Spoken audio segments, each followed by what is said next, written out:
How's it going, Rogues Gallery? Our first ever EVERFEST pack. Let's do it. All right, the pack feels pretty good. Let's do this. Oh yeah, look at that rip.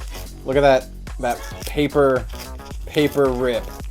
Oh, it's so interesting. All right, let's see what we got. We have Blade Runner, I love the name. Macho Grande, I love the name. Phantasm Haze, ooh, illusionist card. Wild Ride, look at that, that's crazy. We got a Frostbite Token. Wait, what?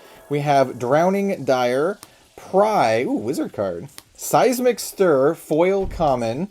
We have High Striker, rare, and then Mask of the Pouncing Lynx, majestic ninja equipment. Look at that, awesome, so awesome. All right, so let's go over all of this stuff individually and kind of just break it down as one of the very first packs of EVERFEST ever opened. First of all, the wrapper is really, really interesting.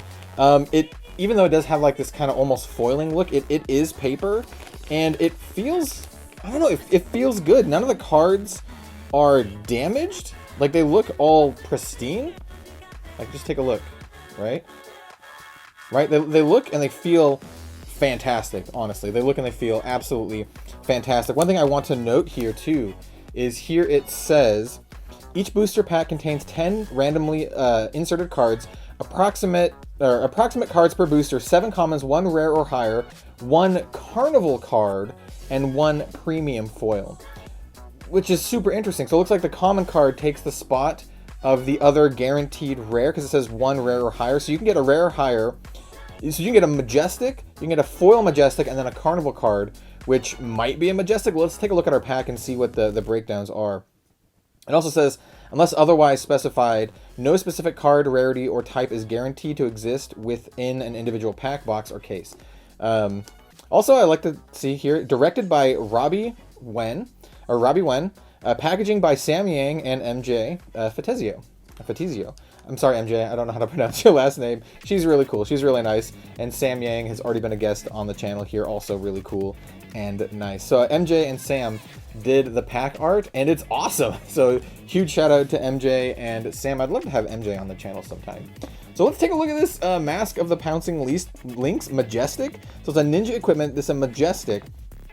Blocks for 2, has blade break, so kind of like the wait a minute. Okay, yeah, it's not. I was gonna say, is this a duplicate of the Mask of Momentum? It's not, it's different. It does have blade break like Mask of Momentum, and it says, when an attack action card you control hits, you may destroy Mask of the Pouncing Lynx.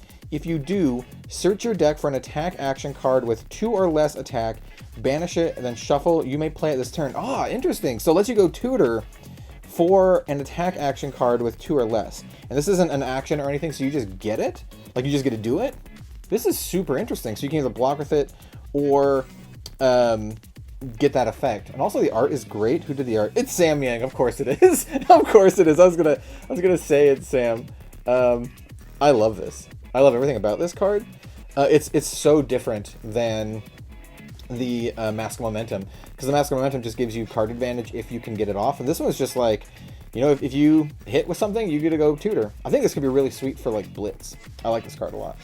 Next we have High Striker. So this card, 0 cost card, blocks for 2, has go again.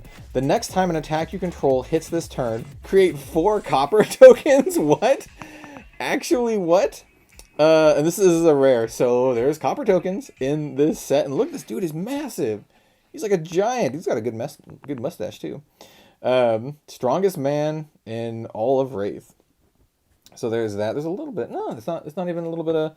I thought there was a little nick on the top. Nope, no nick. Next we have a common card. So this is Seismic Stir. This is a Guardian action. Check out the foil. It looks great.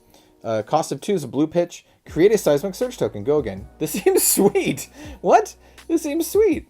It's a blue pitch. Create a Seismic Search token. Go again. I wonder if the red is like create 3 Seismic Search tokens. I think we got another one. So we'll take a look at the other one.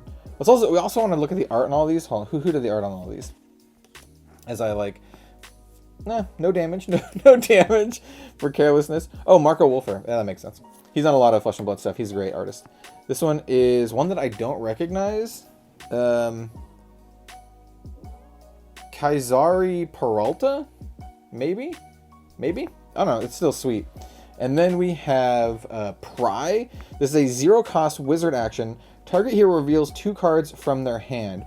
If prize play during an opponent's turn, instead they reveal all cards from their hand. Interesting. You may choose a revealed card this way. If you do, that hero puts it on the bottom of their deck, then draws a card.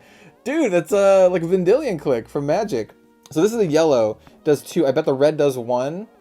Or I bet the red does 3 and the blue does 1. But if you're playing on your opponent's turn anyway, then you get to look at their whole hand. Interesting. Next we have, let's put this here. We have Drowning Dire. This is a Rune Blade attack action. 2 cost, attacks for 5, so it doesn't have that 2 for 6. Blocks for 3. If you've played or created an aura this turn, oh no, oh no. Drowning Dire gains Dominate, oh no. When Drowning Dire hits, you may put a non-attack action card from your graveyard on the bottom of your deck. That's pretty cool. And the artist is another one that I don't recognize. Stanislav Sherbatakov. Sherbatov. Yes. Anyway, it looks really cool. There's also fantastic artwork. It looks like something from like Dark Souls. Specifically Dark Souls 2. Anyway, so if you've played or created an aura this turn, it gains Dominate. So I guess it's really good in Chain. It can go again and Dominate. That's disgusting. And then we just have this Frostbite token that's in the pack. Which means that there's probably foil Frostbite tokens, because the last time they put tokens in the packs, they had foil versions of them as well. It's kind of a bummer getting a token, you know, in a card slot. But if you buy... Okay, it's a bummer if you buy only a couple packs. If you buy a ton of packs, it's not going to matter at all, because the set is smaller, so you're just going to have so many of them anyway. So that's that. Next we have Wild Ride, a brute action. So this is 2 for 4 for blue, doesn't block. So I would assume this is also 2 for 6 for red. So when you attack with Wild Ride, draw a card, then discard a random card. If a card with 6 or more is discarded this way, it gains Go Again. Okay. I can see people dig this. I can see people dig this. Who's in this background? Interesting. Okay. Next we have Phantasm Haze. This is an illusionist action, so it costs 3 to play, blocks for 3, attacks for 7, which means the red probably comes in for 8. It has Phantasm, and if it's destroyed, create a Spectral Shield token. Oh, that's sweet. Okay, so it's coming in for 8, basically. If you have it's 3 for 8, but if they destroy it by popping the Phantasm, you still get a Spectral Shield. I think that's pretty cool. I'm not sure how good that is, but I think it's cool. We have Macho Grande. I think this one was shown earlier. It's just a 7 cost, 10 attack with Dominate, which seems pretty good. And then even the blue one, 7 cost, 8 attack with Dominate is good. I think this card's good. And then the first card we saw with an amazing name and also artwork by Federico Mozetti, dude. I didn't show off the art for these other ones. Hold on. So the Wild Ride was Federico Mozetti, dude. Federico, dude, so good. Phantasm Haze is Marco Gonzalez. I recognize the name. Macho Grande is Andy Aslamov, also awesome. And then this one is Federico Mozetti. It's called Blade Runner. I mean, come on, it's called Blade Runner. So it says it's a reaction. Okay, cool, hold on. It's a reaction for 1. Target one-hand weapon attack gains Go Again. Interesting. Your next weapon attack this turn gains +1 and blocks for 3. I think this card's really good. This is super, super good in the dual-wieldy deck. So, like, Kasai or Bolton, or just if you're just using the sabers or the axes, this is super good. Because you can give that Go Again. And this is pitches for blue. I bet the red one gives the next weapon attack +3. This is sweet. I really think this set is shaping up to be super, super fun. You can see here not all of the cards are carnival themed. Some of them are. You know, we have like the Wild Ride and the Macho Grande. They're like themed carnival cards. But not all, I mean, obviously this one is as well. But some of them aren't. Oh, the Mask of the Pouncing Lynx is so sweet. And then the Blade Runner, the art is so good. Dude, Federico, I'm going to have to get a proof of this. It's so sweet.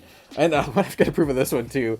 Like, I can only imagine the sketch that he does on it. Oh, it's going to be so sweet. So, dude, I am so stoked for EVERFEST. I'm so stoked. I'm opening this up a couple days ahead of the post date, and I can't wait. It's so sweet. I can't wait to get my boxes and just open it up and see everything. Oh, I'm so stoked. So thank you so much for watching, everyone. This was a fun video. Thank you to Legend Story Studios, as always, for, you know, making me a part of the spoiler season. I always appreciate it. It's always a ton of fun. And yeah, we'll see you next time for some more Flesh and Blood content. Lots of EverFest stuff coming up. Lots and lots and lots of EverFest stuff. Have a good one, all. We'll see you next time.